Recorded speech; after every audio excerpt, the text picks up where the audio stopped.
Welcome back to Potentially Dangerous. This is episode 82 of our podcast. It's been a busy week at IA Wrestle. We're coming off a big event, War at West Gym. You probably heard about it. So we're going to dive into that topic pretty soon. But first, I just want to give a shout out to our sponsor, MyHouse. They're the big reason for making this podcast happen. So you need to go to IA Wrestle, click on the MyHouse link, and check them out. We'd really appreciate that. They'd really appreciate that if you buy some gear from them. So keep that in mind. Just kind of throwing the socials out. We got at IA Wrestle on Twitter. We're facebook.com/IA Wrestle. Instagram, we're at IA Wrestle. So that's where you want to go if you want to follow us on all the social medias. I'm at Ross Check, and joining me tonight is once again my main man, Lars Underbaki, at Lars IA Wrestle. How you doing? Doing pretty well. How about yourself? I think I finally recovered from the weekend. Yeah. It was a grind. I didn't get there as early as you did, but what are your takeaways from the War at West Gym? Just kind of overview. I think overall, I think it was a huge success. I thought the atmosphere was a lot of fun. We tried something different. We had the spotlight on the mat. We actually hired a professional DJ for people who weren't there. Just kind of played some music. The crowd was into it. We had a really really good crowd. I thought it was awesome how many people showed up, and in that smaller venue, it just felt almost packed. It felt electric. It was just a ton of fun overall, and got to see just a ton of great wrestling. So, I thought it was a huge success for the first time up there. Most definitely. Just kind of looking over the numbers, we sold 450 tickets pre-sale, which, I mean, I'm not sure if, our listeners and viewers really care about the numbers, but just kind of for comparison's sake, that's more we tickets we sold in advance than the night of conflict both years. Kind of had people tell us we had about 500 people walk up and buy tickets that day. So, I mean, when you just put those together, we're thinking we had roughly $900 or $900, 900 people show up, and that's that's pretty well. That's going to pack up West Gym. Nice atmosphere. You and I did a great job hosting us. The one thing we do want to put out there right away while we're talking about this, we don't want to ignore this fact, but the truth is the stream. We had a live stream and we promised archives, and we want to just put this out there now for you to know that we do recognize we said that there'd be archives available, and they have not been to this point.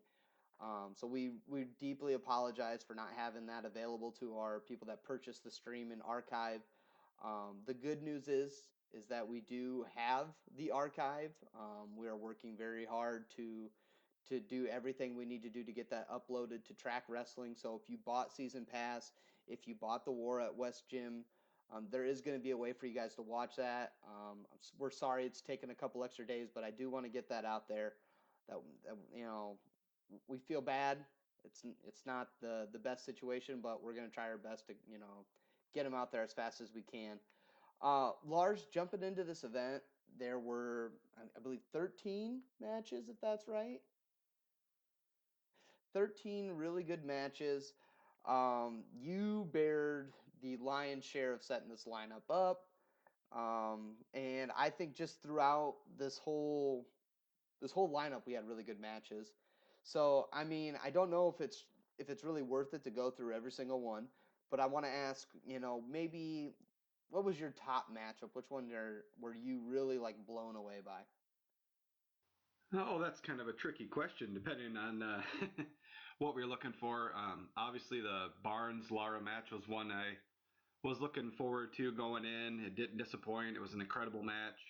Um, maybe didn't end the way that any of us wanted it to.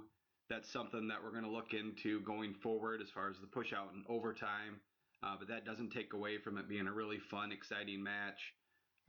Another one I was looking forward to, I was talking to some people in the crowd and some parents, stuff like that ahead of time. And I really got the feeling from a lot of people that they thought Michael Millage and Cade DeVos would be a really, really good match. People were really looking forward to it. And, I came away really impressed with Millage. I thought he, just went out and completely controlled that match. So I thought he had a really good night. Um, a match like rematch between Burt and Robertson was really fun. It was 12-10. There was a ton of action. Robertson put Burt to his back right at the very end and ran out of time.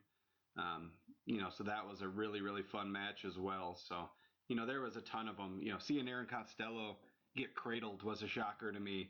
Not too often you see a 285-pound guy on his back in a cradle. He was able to bust out of it and make it, a good match. Fell a little short, but, I really felt that, up and down the lineup, there was just a whole bunch of really good matches. Yeah, let's talk about that Barnes and Lara match. So I think coming in, obviously we knew it was going to be a really big match. That's why it was the last match that we scheduled. We let the fans decide the last high school match. But in terms of looking at it at paper, we knew that's going to be one of our highlights. We put it near the end for a reason, and it didn't disappoint. Lived up to the hype. It's 3-3 going into overtime. That's kind of what you want to see. These two guys that are going to the next level. They're pretty even, and everyone knows we like putting our push out in our events, and there's a questionable call on the edge, and it looks like maybe what the debate is: did Tristan, did he initiate that action on the edge of the mat, or did Barnes initiate it? In the end, as it was called on the mat, Barnes got a push out point there because saying Tristan stepped out first. The ref awards the point. Sudden victory. We really didn't have any solid rules set up, so the win goes to Barnes.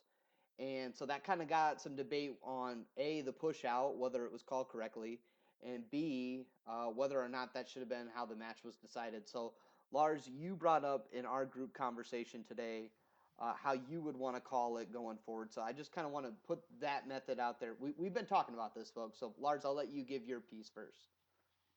Well, I mean, we talked a little bit that night, even amongst us. I know we talked a little bit with Coach Schwab and a few others as well that night. Um, One of the things that was brought as possible option going forward would be, yes, we implemented the push out, so the push out gets called. Barnes can get one there. However, an option would be going forward, a push out in overtime wouldn't end the match. So in order to end it, it would need to be a takedown. So then in that kind of an instance, one to Barnes, he now leads 4-3, but they keep wrestling until somebody gets a takedown. So that's definitely something that's on the table, a possibility going forward. There's other discussions such as, could we take the push out in overtime? I'm not sure you want to do that since you're calling it all match. Um, there's a lot of different options on the table. To me, I kind of like the idea of, hey, we're awarding it, that's fine, give them the point, but allow the match to continue in hopes that somebody gets a takedown within that rest of that minute. Yeah, I think, to me, what I had heard was, maybe make it a push out point. Uh, the other guy has a chance to go for a takedown. He gets that takedown. He's got to finish the ride out of the period to keep his lead to win. And the other one is kind of taking a page out of the NFL's new overtime rules.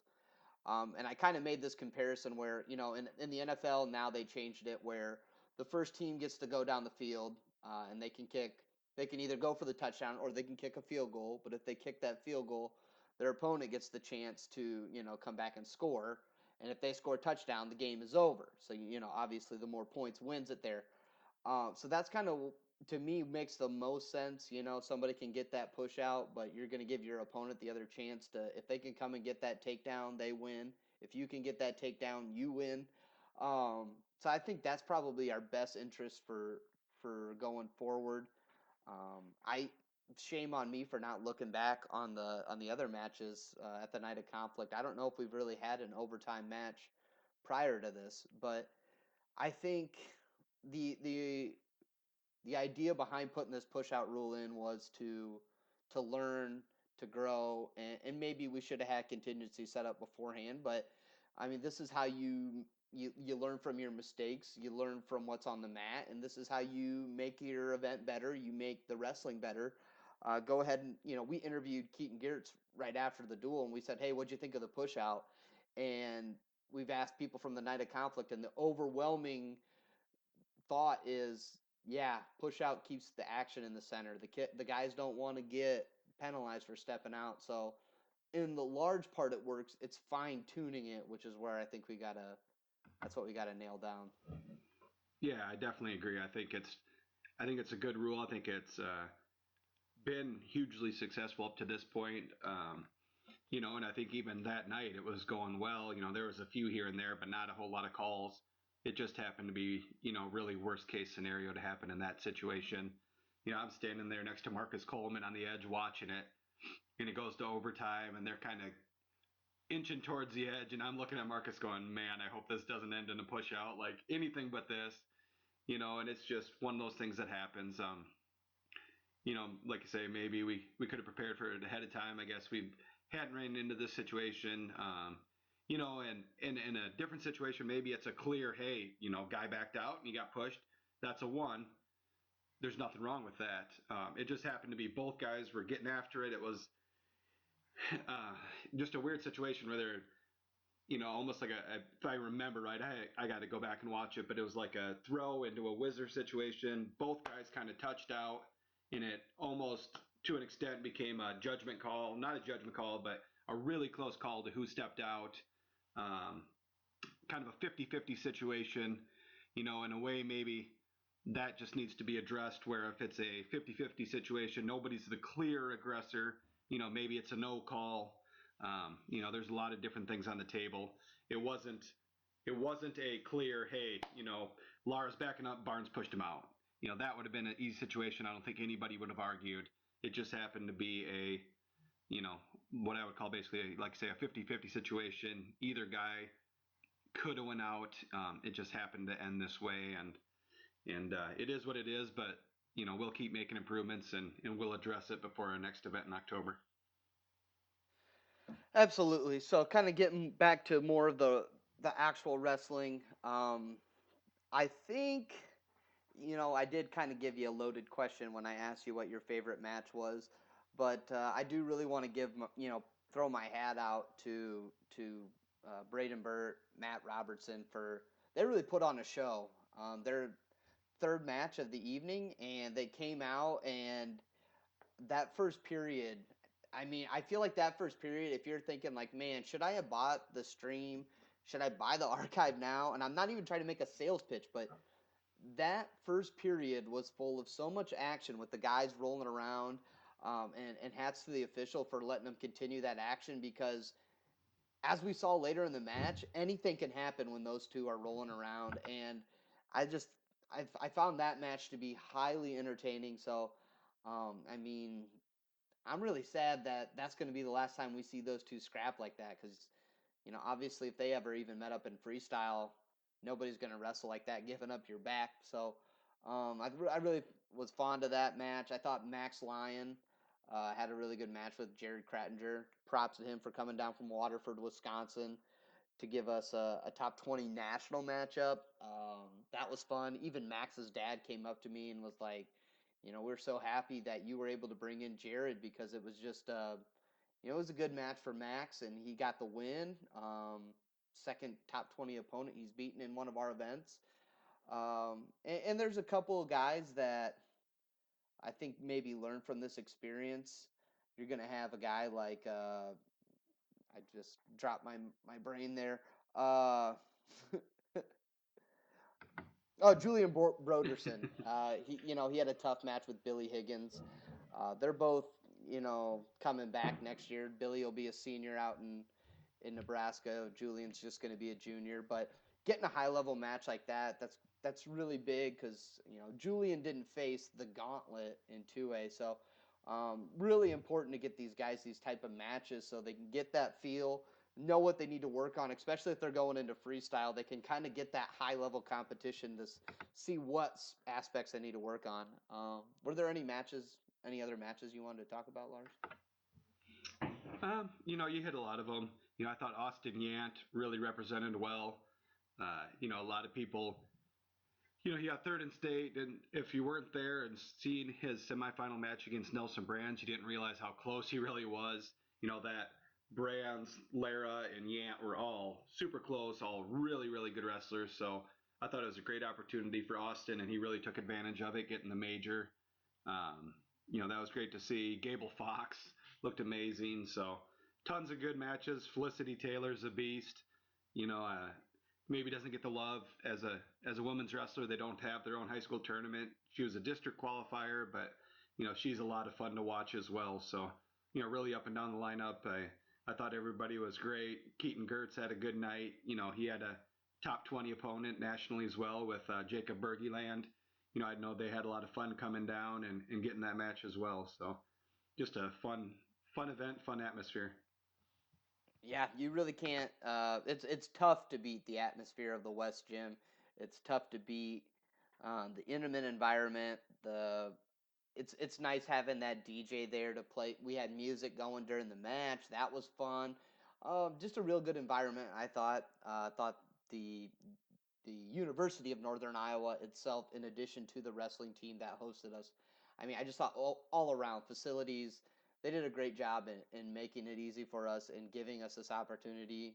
I think the guys that wrestled had a good time. So I think I'm good wrapping up West Gym if you are. Sounds good. We got plenty more to talk about. That's right. You know, we can jump right into this. I mean, I don't know how much there is to say, but we had two seniors come off the board. Um, I think at least one of them's ranked in the top 100.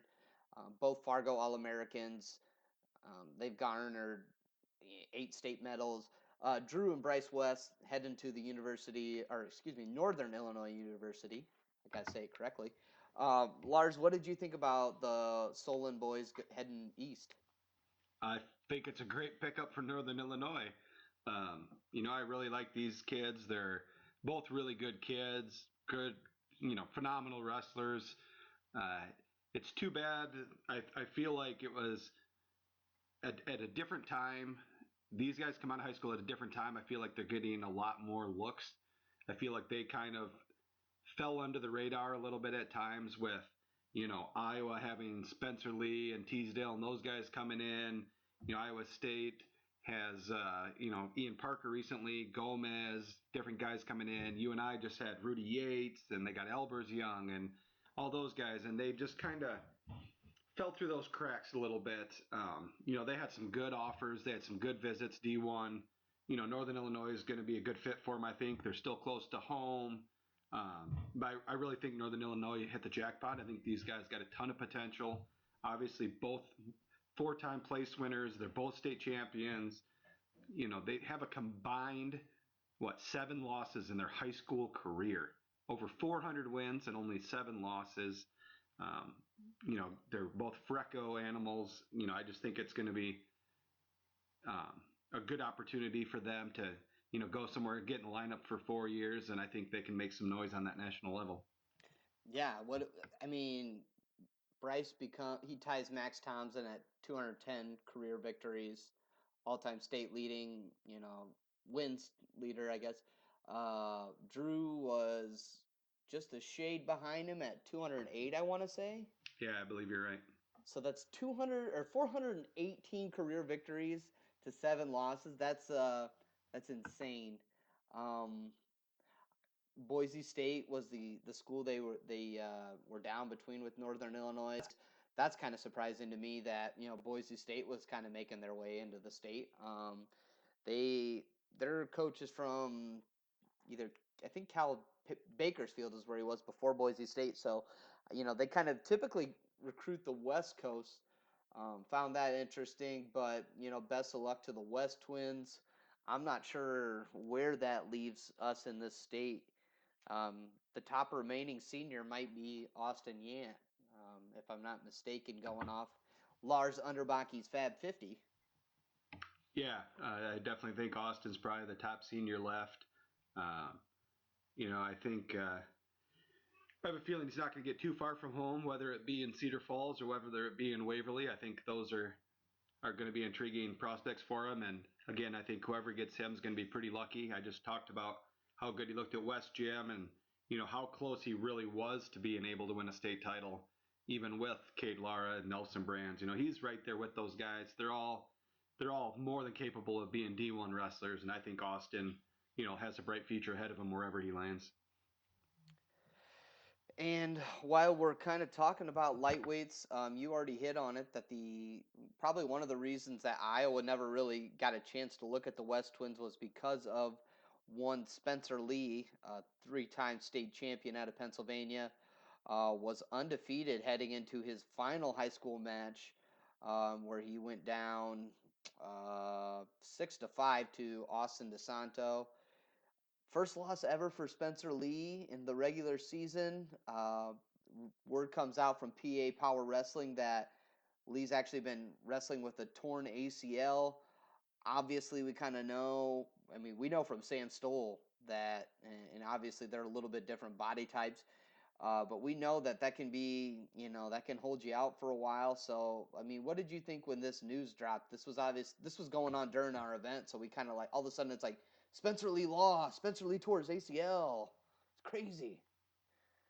Yeah, shocker. The first thing is I was standing over there with some of the wrestlers and parents, making sure the next match was ready, things like that, and all of a sudden you could just see it kind of start matriculating a little bit through the crowd, and actually Troy Bennett came over to me and goes, "Look at this," and he shows me his phone and it says Spencer Lee loses in state finals, and I thought it was a joke almost at first. You just don't expect him to lose a high school match.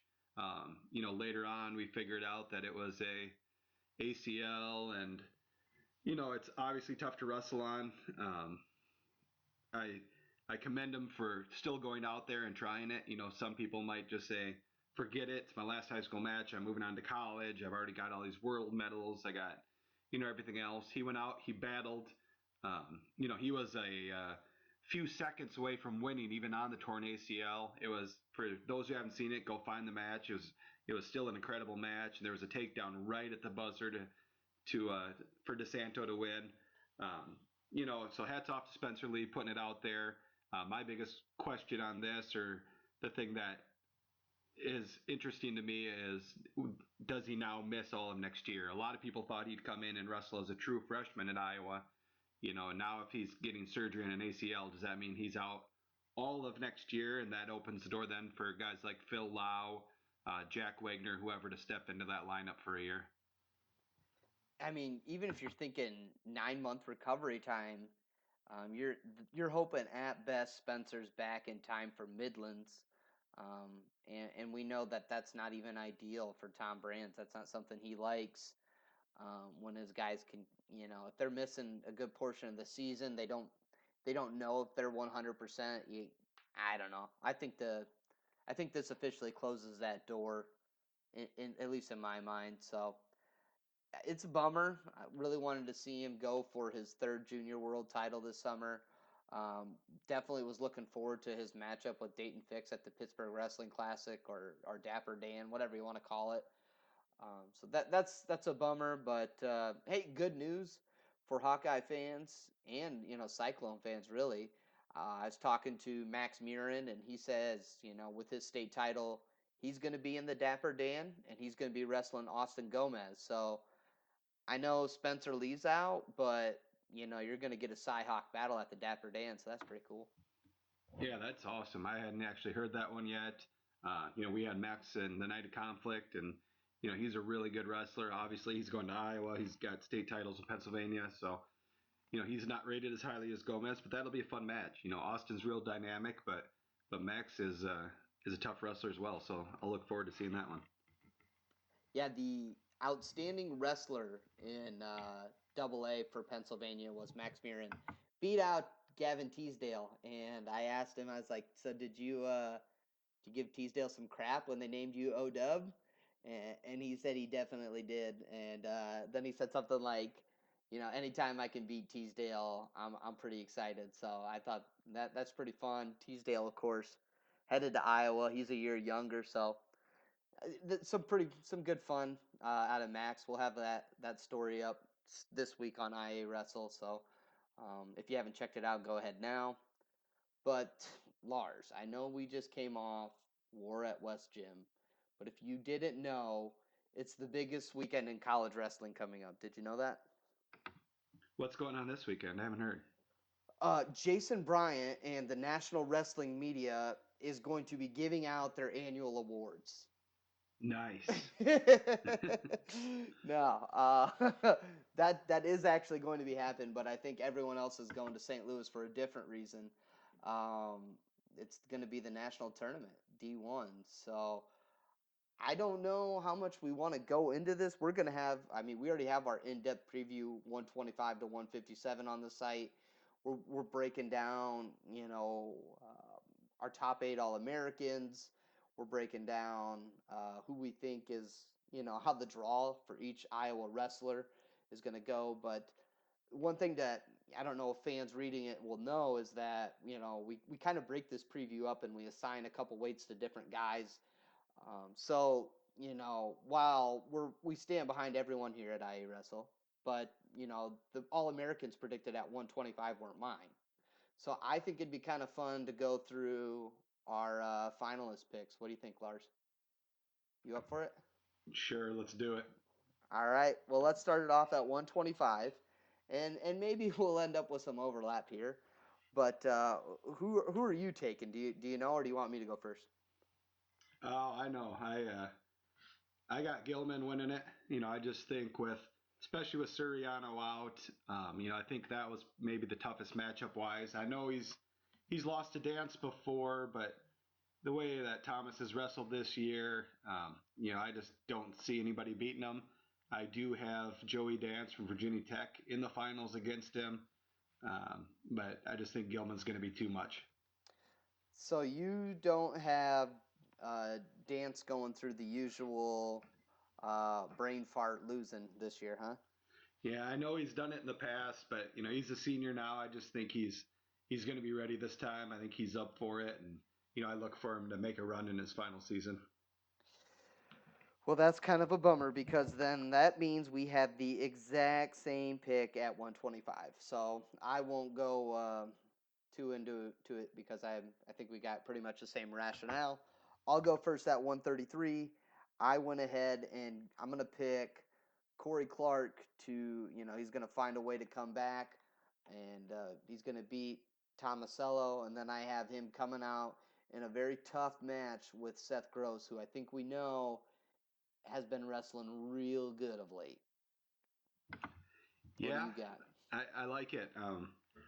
I have one of the same guys as you. I do have Seth Gross in the finals.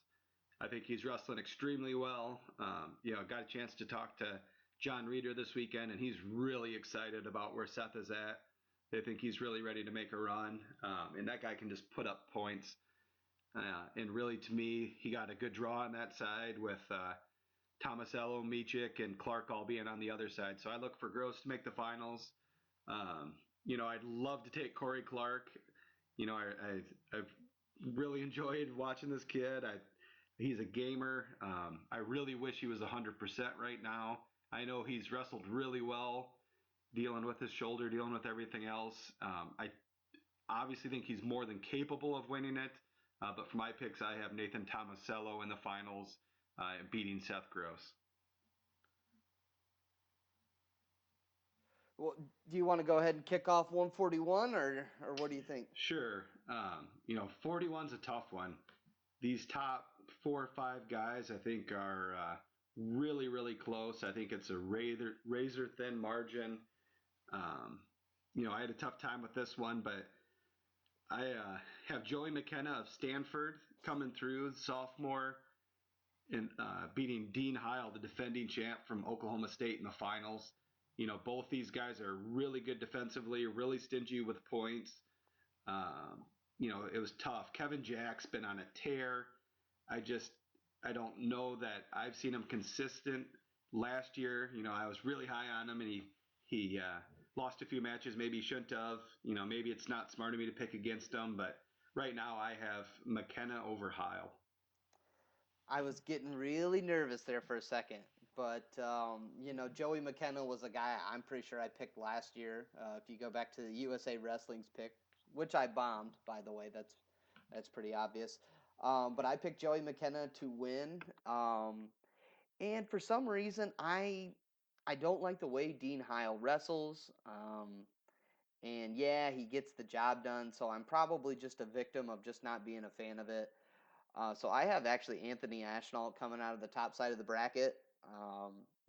Otherwise, I was kind of looking at all my picks, and I was seeing a lot of number one seeds. And I think Dean's one of those guys that's susceptible to losing it if he's gonna put himself into that situation. So I went ahead with McKenna over Ashnault at 41. I got Ashton losing in the quarterfinals to Kolodzik. So I think this is a really fun weight. I think those top five are all really close. But I think Ashnault's more than capable of doing it as well. Yeah, I needed to have another one seed out of my finals somewhere, but because I obviously looking at this next weight, 149, I feel like it's hard to pick against Penn State's Zane Rutherford. I picked him over Anthony Anthony Calico. I say Calica. I'm gonna go with that. Um, I really, I think it's gonna be tough. I think Sorensen can get it done and beat Micah Jordan. I think they're gonna meet up in the quarters. That's what I got, and I got Sorensen beating him there. Uh, but I don't know if I can pick Brandon over Zane, and maybe Brandon can make me eat my words.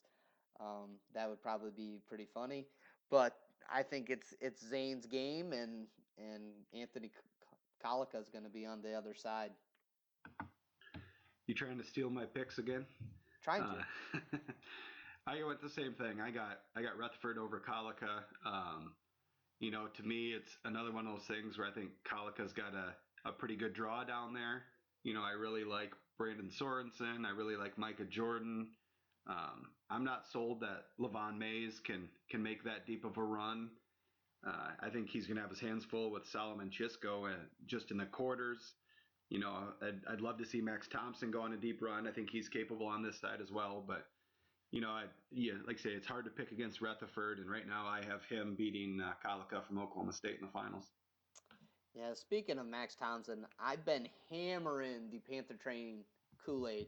And maybe it's because I just spent the Saturday in the West Gym, but I was looking at my All-American picks, and for some reason, I can't. I have to ask you guys, am I going way too out of my way to pick a Iowa guy? But I think I have Townsend, Steyer, and Lujan all hitting the stand for Schwab. It's not for some reason. It's because they're hammers. It's because that program's coming along. It's because they've been wrestling really well, and I think they do all have a chance. So, call it what you want, but I don't think you're crazy on any of them. I know it's just it's hard to pick matches when they would look like they'd be the underdog. You feel like they'd win, but we'll see. I'm definitely this is probably the most excited I've been for a Panther squad heading into nationals in some time, and that comes from a UNI alum. So Agreed, and they're all young, which is the best part. Those the guys are. the best part. So do you do you want me to just guess who your picks are for 57? I'm guessing you copied me again here. Did you go number one seed Jason Nolf over number two seed Michael Kemmer? I did. Hard not to at this point. Yeah, 157 was the weight I did for our IA Wrestle preview. Um, and I kind of make my case where, Jason Nolf, the only guy he hasn't bonus this year, his name is Michael Kemmer.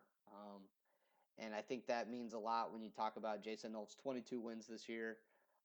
He's faced pretty much almost the best competition he could. Um, and he's an unbelievable talent.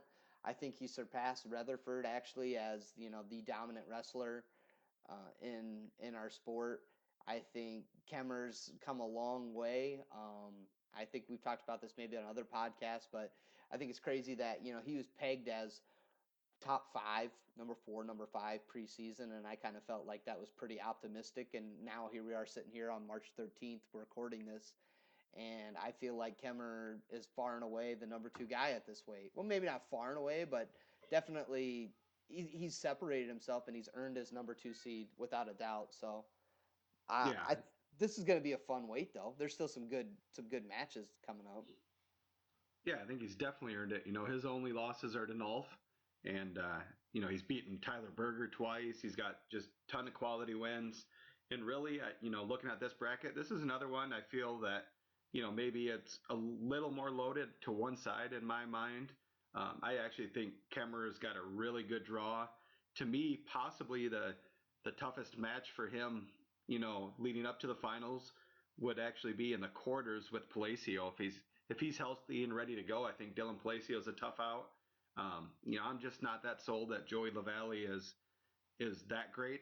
He's obviously a really good wrestler. I think he's an All-American, but he's not a guy that seems like a national finalist to me. He's not one that stands out. I know he's got a great record, but I don't think he's been as battle tested as some of these other guys. So, I think it's a really good draw for Kemmer. I think he's wrestled extremely well, and I look for him to make a run for the finals. I guess we're in agreement, and we're probably here too. But go ahead and give me who you got at 65, Lars. This is going to get boring here in a hurry. Yeah, again, I like you say, it's hard to go away from scratch a lot of times, and I did here. I really debated the other finalists. I obviously have Isaiah Martinez winning his third title. Um, the other one was a little bit tougher for me. There's a couple really, really good freshmen over there. I think Vincenzo Joseph is real close. I think he's capable of making the finals. But when it came down to it, I did go with number 2 Logan Massa to get another shot at Isaiah Martinez and see what he can do. So I do have 1 versus 2 here, but I wouldn't be surprised at all to see Vincenzo Joseph on Saturday night either.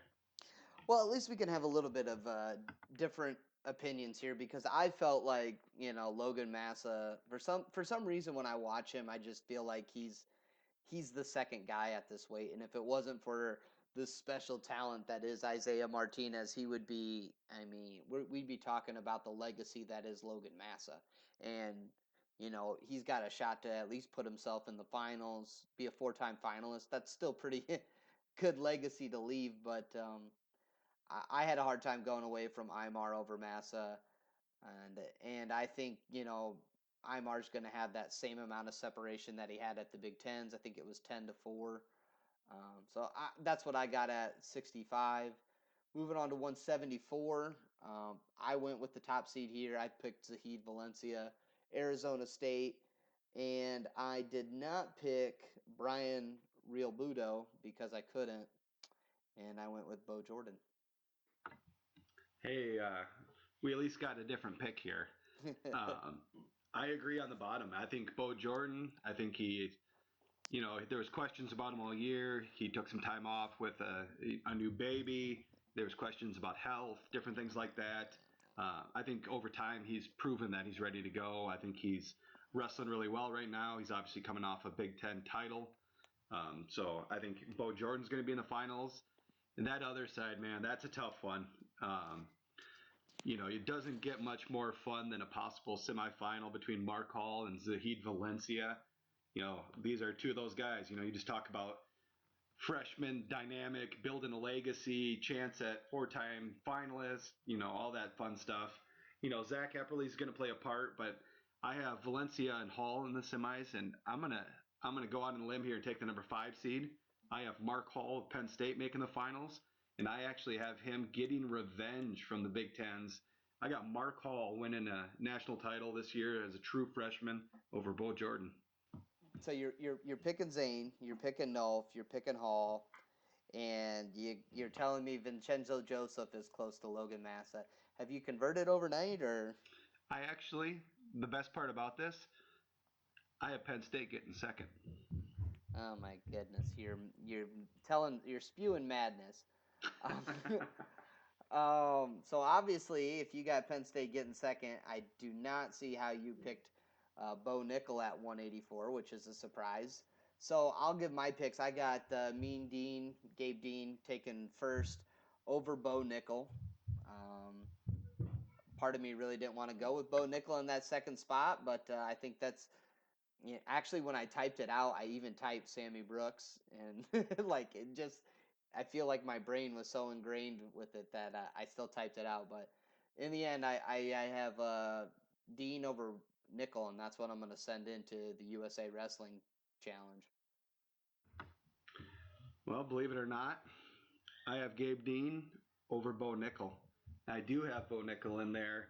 Um, I think it's interesting. I think, Brooks and Martin being in the same quarter with Nickel at the bottom is interesting. I would have rather seen Nickel and Martin going at it earlier to see who came out of that one. I just think that Bo's a really bad matchup for Sammy.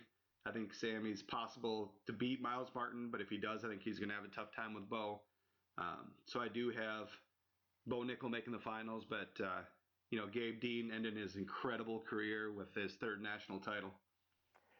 Yeah, that was something I thought about with Bo Nickel and how close we were to if Miles Martin was down in that quarter, maybe he gets that win over Nickel and it's Miles Martin versus Sammy Brooks. But I just feel like with Nickel, Martin, and Brooks, I feel like Brooks just has Miles' number right now, and Miles has Bo Nickel's number. So that's just kind of a really interesting dynamic that I think Bo is a. I don't know if it's going to be a 38-second pin or whatever it was in Carver, but I think Bo's going to. I don't know. He's got that it factor. I hate being cliche, but he's got that about him where he's probably going to be able to handle Sammy. So, 197. I picked Olympic bronze medalist Jaden Cox. And for my other finalist pick, I had a hard time. I wanted to go with the repeat of the Big Ten finals as my semifinal result, but in the end, I think Brett Favre from Minnesota is going to find a way to come back, beat Colin Moore, and he's going to be in the finals and go down to Cox. That's what I got. We're getting boring again. I got the same thing. I think Colin Moore and Brett Favre is going to be a really good semi again, or got a chance to be. I also think a guy like Preston Weigel has got a chance to kind of get in here and maybe play a spoiler before the semis. But in the end, yeah, I think that as far as experience, things like that, I think he'll get it done here. He's had a really good year. So I have Jaden Cox over Brett Favre in the finals as well. And then heavyweight, I'm guessing probably the same type of deal. I'm guessing there's a pretty good chance we got the same picks. Anybody who doesn't have the Olympic champion Kyle Snyder winning this needs to get their head checked. I don't see how anybody in the world could possibly bet against this guy. And from the other side, I have a rematch of the Big Tens. I got Connor Medberry of Wisconsin making the finals and losing to Snyder. Yeah, that's exactly what I got. So I won't dwell on that. Well, I can move on to my teams. Uh, so USA Wrestling asked for the top five teams. I'm not going to submit my picks yet until I need to actually go through and do a little bit of scoring math on this. But kind of just in my head, how I see it playing out, I got Penn State, followed by Oklahoma State, followed by Ohio State. And then I kind of go same as last year. I got Virginia Tech fourth, Iowa fifth. Yeah, I got similar. I actually already did submit my picks. So I got Virginia Tech fifth. I got Iowa fourth. I think they got enough studs up top to come over that one. I got Ohio State third. Believe it or not, I have Penn State second, and I have Oklahoma State one. I know I had four guys from Penn State in the finals. Probably makes me look a little crazy. But I only, to me, I only really see five or six All-Americans for Penn State, even with that. With Suriano being hurt, that's a huge, huge hit. I don't think Gillibon makes a stand. I'm not sold on a couple of their other guys. I just don't know. I think Neville's and Vincenzo probably make the stand, but I just think Oklahoma State's incredibly deep. I wouldn't be shocked if they had 10 guys All American. I think that they'll get at least 8 or 9. They're just seem to be wrestling really well right now. I have 2 guys in the finals for them, but I have probably 9 guys on the stand. So when it came down to it, I didn't actually break down numbers, but when it was coming down to 1 or 2, and for some reason in my head, I just have Oklahoma State depth just being too much and winning a close battle. Yeah, I got a couple more weights where I got to finish my bracket. I got to finish the consolation, so I'm almost done with that myself. Um, so that's kind of why I think you got a default Penn State, but you're right. Oklahoma State's so deep. Kind of my, obviously Nick Sirianno's playing a big role in Penn State coming back to the field. Uh, I think it's going to be interesting. I don't really, I'm not high on what. I don't think I'm high on what Joe Smith, Chandler Rogers. I kind of was lower on them than their seed, I believe. Looking at those brackets, Ohio State, I feel like I obviously got them taking a hit with Moore not reaching the finals. I don't have Tomasello in the finals. Don't have Miles Martin, so I think it's going to be a lot tighter if it goes the way I think it's going to go. But do you have any other thoughts on NCAA's? Not really. I'm hoping all the Iowa teams come out with their best. Iowa State obviously only got three guys, only one auto qualifier, but we all know, Earl Hall and Leland Weatherspoon are more than capable of making a run. They were both returning All Americans, so I'd really like to see them go out on top, have nice tournaments here. I think you already hit it with those young guns from UNI. They have at least 3, 4 guys that are more than capable of making a stand. I'd love to see Dylan Peters. Obviously, he's been banged up, but I'd love to see him get some wins here, find a way on.